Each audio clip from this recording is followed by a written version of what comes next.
रायगडमध्ये सावित्री नदीत बोट उलटली, काजाचा ठोका चुकवणारा व्हिडिओ आला समोर। रायगड जिल्ह्यातील पोलादपूर जवळ सावित्री नदी सोमवारी 23 जून संध्याकाळी प्रवाहात बुडालेल्या एका तरुणाचा शोध घेत असताना बचाव पथकाची बोट उलटली आणि सुदैवाने या घटनेत कोणतीही जीवितहानी किंवा कोणतीही दुखापत झाली नाही। बोट नदीत उलटल्यानंतर बचाव पथकातील जवानांनी पोहत किनारा गाठून स्वतःचा जीव वाचवला।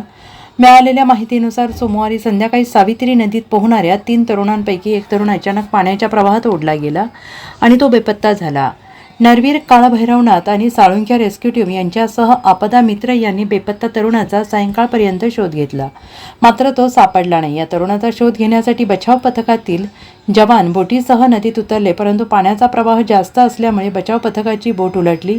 बोट उलटल्यानंतर जवानांनी ताबडतोब पाण्यात उड्या घेतल्या आणि पोहत किनारा गाठला। सुदैवाने या घटनेत कोणतीही जीवितहानी झालेली नाही। जोगेश सुरेन ओरण, वय वर्ष 21 असं बेपत्ता झालेल्या तरुणाचं नाव आहे। जोगेश हा लार्सन अँड टुब्रो कंपनीतील कंत्राटी कामगार असल्याची माहिती आहे। जोगेश हा आपल्या 2 सहकाऱ्यांसह नदीत पोहण्यासाठी गेला होता, परंतु पाण्याचा प्रवाह जास्त असल्याने तो नदीत वाहून गेला असल्याचं सांगण्यात येते।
काटे बिटे गेले